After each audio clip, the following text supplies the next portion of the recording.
Fala galera, vamos falar hoje sobre uma série que está na Netflix desde 2019. Eu estou falando de Inacreditável, uma série que trata de um tema muito delicado, que é o estupro, e sobre como as pessoas à volta daquelas que sofreram com esta violência reagem. E nós vamos falar um pouquinho sobre violência contra a mulher, sobre como a sociedade encara esse fato. Para trazer um rápido contexto, a série Inacreditável, ela tem como base uma história real que aconteceu em agosto de 2008, lá nos Estados Unidos, quando uma jovem chamada Marie foi atacada por um homem quando estava dormindo na sua casa. Este homem a amarrou, colocou uma faca em seu pescoço e passou algum tempo cometendo a violência sexual do estupro contra ela. O que aconteceu então? Para trazer um pequeno resumo, Marie denunciou, chamou a polícia, chamou alguns amigos para contar o que havia lhe acontecido e então ela passou por uma verdadeira via crucis. A polícia, que deveria trazer a proteção sobre ela, não acreditou na sua versão e então nós vimos o desenrolar dessa história. É uma história real, fruto de uma reportagem de um projeto que faz averiguações nos Estados Unidos e ganhou o prêmio Pulitzer. Então vamos falar sobre este assunto. Eu já convido você que não é inscrito no canal para você, se inscrever aí no canal. Faz a sua inscrição, ajuda a gente aí a aumentar o número de pessoas que acompanham o nosso trabalho. Estamos aí perseguindo aí 1000 inscritos até o final desse ano. Já aproveito para te pedir também para você dar aquele like aí no vídeo, porque quando você dá o seu like de saída, o algoritmo entende que o assunto é relevante e passa para outras pessoas. E também você já pode deixar um comentário, especialmente se você assistiu esta minissérie lá na Netflix. Eu sou o Marcos Vinícius, cronista e comentarista aqui neste canal. Este assunto é um assunto por demais importante, o assunto da violência sexual contra a mulher. Na história de Marie, o que acontece é o seguinte: os dois policiais da cidade lá deixa eu pegar uma cola aqui, Linwood, no estado de Washington, lá nos Estados Unidos, eles simplesmente não acreditam na versão da jovem Marie. Por quê? Porque eles acham que ela não estava apresentando um comportamento exatamente como uma pessoa que sofreu um estupro deveria sofrer. Como se houvesse uma cartilha de como uma pessoa que sofre violência sexual deveria se comportar. O fato é que Marie foi profundamente agredida ali naquele momento e passou por uma nova agressão ao ser negado a ela o direito de ter a sua história acreditada. A sua história, na verdade, foi desacreditada. Inclusive, a psicóloga que a atendeu algum tempo depois disse para ela: você sofreu 2 agressões. Você sofreu a agressão sexual e você sofreu a agressão da polícia. Os 2 detetives, 2 homens de meia idade, agem dentro daquela visão machista de que a mulher tem que estar realmente muito violada, muito ferida para que se acredite que ela foi estuprada. Isto aconteceu em 2008. E como a história é contada na minissérie? A história é contada da seguinte maneira: em paralelo à história de 2008, a história da Marie, o tempo avança na minissérie e nós vamos para 2011 acompanhar a história de 2 personagens muito interessantes, que é a detetive Karen Duval e a detetive Grace. Estas 2 detetives começam a conduzir uma investigação em outro estado, em outra cidade, sobre denúncias de estupro. E essas denúncias passam a ser denúncias de um estupro mais violento do que aconteceu com Marie, porém seguindo mais ou menos o modus operandi: imobilizar a vítima, apontar uma arma, passar vários momentos praticando ali a violência sexual e fotografar, que foi o que chamou a atenção da Marie quando aconteceu com ela. Ele tirou fotos e essa sequência então começa a acontecer 3 anos depois, lá em outro estado, em outra cidade, lá no Colorado. A principal personagem, a meu ver, é a detetive Karen, ou Karen, que é interpretada pela atriz Merritt Wever. Conduz a sua personagem de forma brilhante. A detetive Karen é uma mulher de família, casada com um policial, ela tem filhos e ela tem uma ligação com a religião, com a fé protestante lá nos Estados Unidos muito intensa. Ela é muito metódica, ela é muito focada e ela tem uma contenção emocional ali ao se envolver com aqueles acontecimentos. A outra personagem incrível, que inclusive concorreu ao Emmy por esta série, é a Toni Collette, a nossa Toni Collette de Hereditário. Toni Collette, que é uma atriz bem conhecida, uma atriz tarimbada, ela faz a detetive Grace. A Grace é totalmente diferente da Karen. A Grace, ela é uma pessoa que fala o que pensa, é uma pessoa sem muito controle, extremamente intensa, muito emocional, e há uma cena, inclusive, que ela participa quando estão investigando ali, inclusive com a participação do FBI americano e etc, e ela solta a seguinte frase: se fossem homens sendo violados sexualmente, vocês homens fariam alguma coisa. Onde está a indignação de vocês? Essa frase me capturou também a emoção da minha esposa. Nós ficamos pensando muito, ficamos conversando sobre isso depois. Onde está a indignação? E eu gostaria que você parasse e guardasse isso na sua mente para reflexão que a gente vai fazer logo depois. E a outra personagem bem interessante é a Mary Adler, que é a personagem inspirada na Mary da vida real, que o nome da vítima original, a vítima real, a primeira vítima desse predador sexual, chamava-se Mary também. É lógico que o sobrenome é modificado, e ela é interpretada pela Kathleen DeVere. A Kathleen é uma jovem e ela faz esse personagem, Mary, de uma forma soberba também. Todo o sofrimento que uma jovem que tem negado o direito de ter a sua história de sofrimento levada a sério, ela consegue transparecer.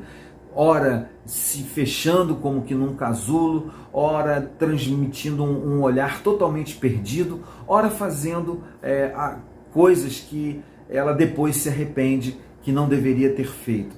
Ela perde tudo e nesse perder tudo, ela se torna uma pessoa perdida realmente, ela fica muito ferida e demora um tempo até que ela venha a se recuperar. O interessante é que, além de Mary ter passado pelo abuso sexual e não ter a sua história creditada, não ter a sua história levada a sério, ela foi processada pelo município ali, as polícias locais nos Estados Unidos são municipais, né? Ela foi processada pela polícia e pelo município, foi condenada a 1 ano de prisão, vamos dizer assim, onde ela ia passar por uma supervisão, uma vida supervisionada por 1 ano, ela teria que ir a psicólogo e ainda teve que pagar $500 de multa ao município por denunciação caluniosa sobre fraude de um crime. Foi realmente assim muito sofrimento que aconteceu com ela. E paralelamente a isso, a detetive Karen e a detetive Grace seguiram as pistas lá com um olhar totalmente diferente do olhar daqueles 2 homens de meia idade, aqueles 2 homens machistas que não acreditaram na Mary, e então elas conseguiram conduzir a investigação até o momento em que elas descobriram quem era o criminoso. E só foi possível isso porque elas apresentaram um olhar totalmente diferente para aquelas mulheres que sofrem violência sexual. Elas levaram até o fim a investigação e então descobriram quem era o agressor. E no final, quando elas descobrem, vou dar aqui um pequeno spoiler, quando elas descobrem isso, elas acabam descobrindo uma pista, uma prova, aliás, uma prova concreta de que o primeiro crime que ele havia cometido, tinha sido contra a Mary lá em 2008, lá naquele outro lugar, lá naquele outro estado. Elas descobrem esta prova e então elas vão atrás de saber quem era esta jovem e se deparam com um policial, ainda um dos investigadores, negando a verdade, negando a possibilidade de que aquilo tivesse acontecido com a Mary. E aí tem o final, que aconteceu também na vida real. Ela é indenizada pelo município e aí vocês devem assistir aí a série para poder acompanhar tudo que aconteceu com ela, como é que foi o fecho dessa história tremenda, essa história fantástica. Eu quero fazer uma reflexão seguinte. Saiu o Anuário da Violência no Brasil durante a pandemia, né? Até mais ou menos, contando até mais ou menos maio deste ano, que é o anuário apresentado anualmente pelo Fórum de Segurança. E mais uma vez, apesar da pequena diminuição, nós continuamos tendo um alto número de vítimas de estupro e estupro de vulnerável. A Mary, na história, ela era uma vulnerável, ela era uma menor de idade ainda, tinha menos de 18 anos. Aqui no Brasil, no último ano e pouquinho, né, o ano de 2020, mais um pedacinho do ano de 2021, nós tivemos um número alto ainda de estupros. Mas o que eu queria chamar a atenção é o seguinte: de todas as faixas etárias que sofreram estupro ou estupro de vulnerável, eu queria dizer para você o seguinte, queria que você pensasse nisso ao você assistir a série Inacreditável. É inacreditável, mas 74% das vítimas de estupro no Brasil, no ano de 2020 e parte de 2021, tanto mulheres como meninos, mas o número de meninos e homens é bem mais baixo, mais de 80% são mulheres abaixo dos 17 anos de idade. A faixa mais alta de estupro e estupro de vulnerável está entre os 10 e 13 anos. 28,9% da violência sexual praticada no Brasil em termos de estupro de vulnerável, está na faixa dos 10 aos 13 anos. Se você tem entre esse número, a maior parte, 10 a 13 anos, o que você tem? Meninas de 10 a 13 anos sendo vitimadas por esta violência. E por que isso acontece? Qual é a reflexão que eu tiro da série Inacreditável e desses dados? Eu vou deixar aqui o anuário no link fixado, no post fixado, desculpe, vou deixar o link para vocês pesquisarem, acompanharem. Por que isso acontece? Nós ainda vivemos uma sociedade extremamente machista, uma sociedade extremamente misógina, uma sociedade onde o homem ainda acha que é dono do corpo da mulher, onde dentro do anuário foi inclusive anotado isso dentro da pesquisa, onde muitos homens que abusam de menores, de crianças, de vulneráveis, dizem assim: ah, mas eu acho que ela estava me seduzindo, eu acho que ela estava se insinuando. E essa é uma verdade que acontece no Brasil. E o que acontece também, como nós vimos, por exemplo, no caso da Mariana Ferrer, é que ainda temos a cultura de que a vítima é que é culpada. A vítima é que quis, a vítima é que permitiu, a vítima é que buscou.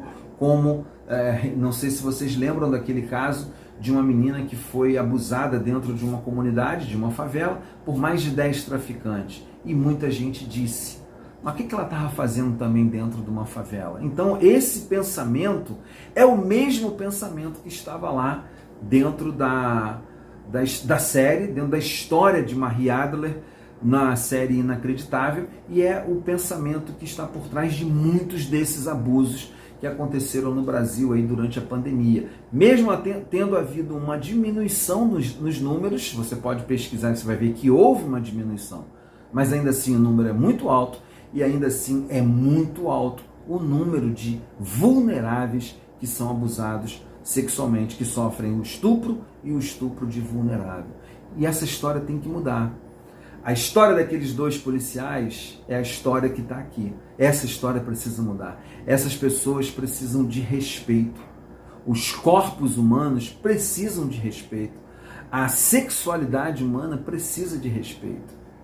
E essa série faz a gente pensar como é difícil essa sociedade nossa, mesmo com tanta modernidade, como é difícil essa sociedade extremamente ainda machista concordar, aceitar que um número tão alto como esse aconteça. Nas palavras da detetive Grace, interpretada lá pela Toni Collette, onde está a nossa indignação? Por que nós não nos indignamos? Por que a nossa indignação é tão seletiva? Por que nós nos indignamos com a foto de um personagem de desenho animado, de história em quadrinhos, e não nos indignamos com uma história como essa? Fica essa reflexão e não deixa de deixar um comentário aí para gerar aquele engajamento e para a gente conhecer a sua opinião sobre este assunto, sobre a violência contra a mulher, a violência contra as mulheres vulneráveis, contra as meninas principalmente no nosso país. Tá? Muito obrigado, fique bem, até o próximo vídeo. Não deixe de acionar aí os sininhos das notificações para você receber o nosso conteúdo. Se cuida, a pandemia não acabou. Se precisar sair, use a sua máscara. Fique bem, até o nosso próximo encontro.